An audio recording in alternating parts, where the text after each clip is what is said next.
C'est ici, à Alésia, en Bourgogne, qu'en 52 avant Jésus-Christ, les armées de Vercingétorix et Jules César se sont affrontées.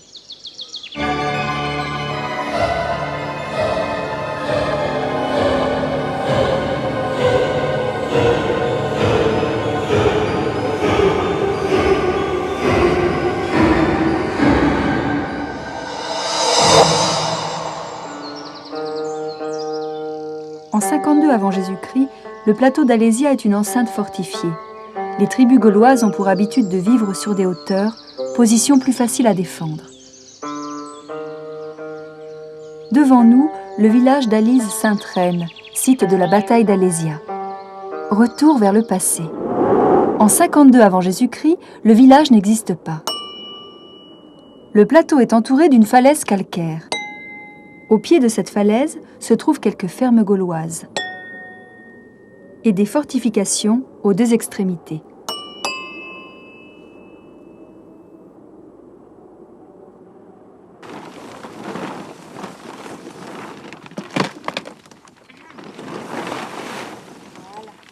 Nous sommes au cœur d'une des fouilles les plus importantes d'Alésia puisqu'elle a permis la découverte d'un habitat gaulois et d'un morceau de rempart qui était construit avec des poutres et avec des clous en fer que nous avons retrouvés et qui servaient à maintenir les poutres qui donnaient l'ossature du mur, le reste du remplissage étant fait essentiellement donc de ces blocs que nous avons là.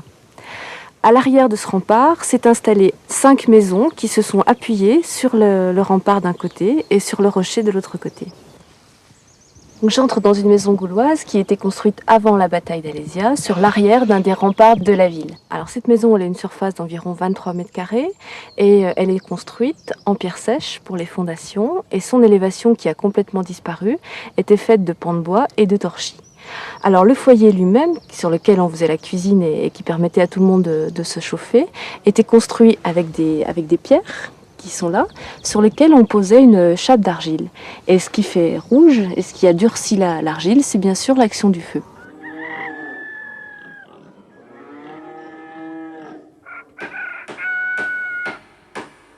Vercingétorix a dirigé ses troupes vers Alésia pour s'y réfugier. C'est ici à l'est qu'il s'installe. Actuellement, sur cette pointe est, se trouve une zone de pâturage. Du temps de Vercingétorix, pas de champs, pas d'arbres. Le chef gaulois fait élever un rempart pour protéger son camp. Il est accompagné de ses 80 000 guerriers qui montent leur tente là où ils le peuvent.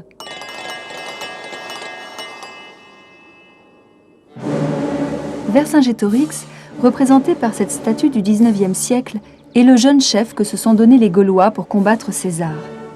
C'est Napoléon III qui a commandé cette statue. Le visage sculpté de Vercingétorix s'inspire d'ailleurs de celui de l'empereur. Sous le Second Empire, on fait revivre le mythe gaulois pour exalter le patriotisme français. Un journal s'appelle même Le Gaulois. Sous la Troisième République, ce mythe des valeureux Gaulois est exploité à des fins commerciales. La politique n'est pas en reste. La défense de la patrie, l'esprit de reconquête, de courage, de fierté sont célébrés.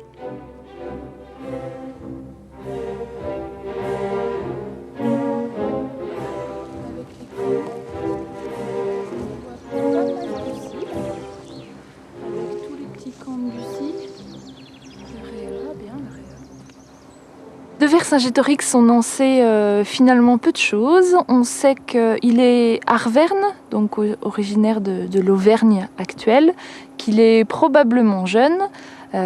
Son âge et sa date de naissance, on n'en sait pas grand-chose. De même que son physique, on a des portraits robots qui ont été faits d'après les monnaies.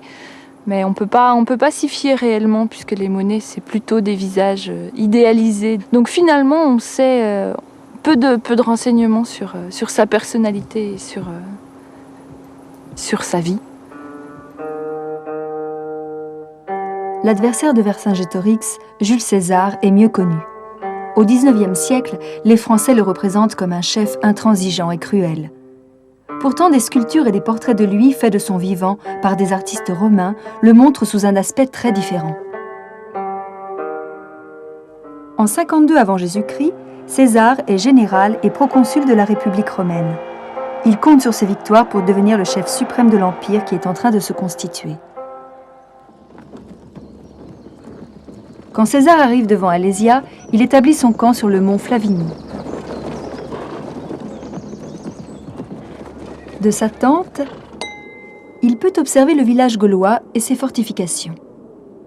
La ville même d'Alésia était au sommet d'une colline, sur une position très élevée. Il semblait qu'on ne pût s'en emparer que par un siège.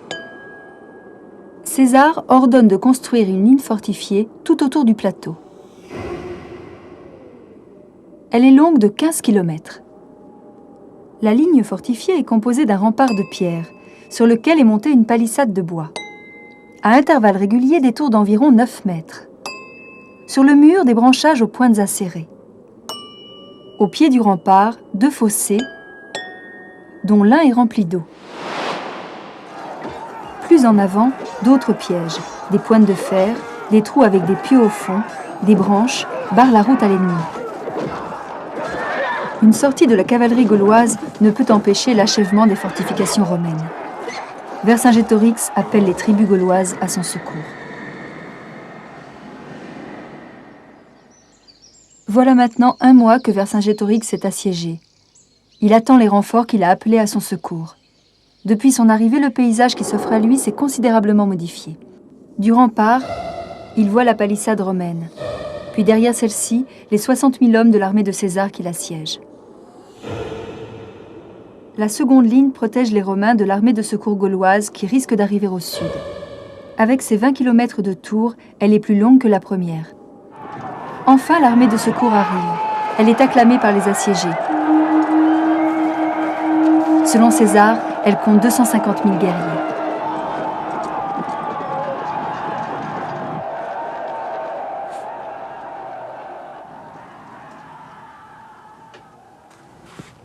Ici, c'est une représentation donc, du siège d'Alésia.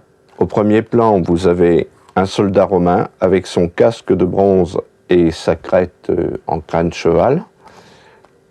Ici, la côte de maille, le glaive et le fameux pilum avec sa pointe de près d'1 mètre qui est fait pour traverser pratiquement tout. Le Gaulois se trouve ici, vous l'apercevez, avec son casque qui lui est un casque de fer, une longue épée qui va frapper donc de taille, contrairement au glaive romain qui est plutôt prévu pour frapper des stocks et pénétrer à travers les côtes de mailles de l'adversaire. Là ici on voit très bien l'emplacement pour mettre le glaive. En fait on s'aperçoit que les tenues des combattants sont assez proches, le romain ayant adopté la côte de maille qui est une invention des Gaulois. Comme il l'avait prévu, César doit se battre sur 2 fronts. Au début de la bataille, le général romain est inquiet. Aucun d'entre nous ne pensait qu'il fût possible de tenir devant le seul aspect de cette multitude, surtout avec la perspective de livrer 2 combats à la fois.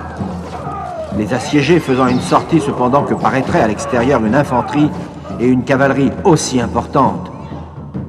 Et pourtant, la cavalerie romaine met en pièces la cavalerie gauloise qui s'enfuit. Vaincu, Vercingétorix se retire sur le plateau. Le lendemain, il se rend à César. Des écrivains de l'Antiquité racontent. Vercingétorix se revêtit ses plus belles armes et para son cheval sur lequel il monta pour sortir de la ville d'Alésia. Il caracola autour de César qui était assis, puis bondissant à terre, il jeta ses armes et ses insignes. Vercingétorix ajouta « Ils sont à toi, je suis brave mais tu l'es davantage et tu m'as vaincu ». Les tableaux du XIXe siècle insistent sur le martyre de Vercingétorix. Amené à Rome, il est exécuté après 6 ans de captivité au moment du triomphe de César. Désormais, toute la Gaule fait partie de l'Empire romain. Elle va connaître plusieurs siècles de paix. Sur le plateau d'Alésia, une nouvelle ville est bâtie selon le goût romain.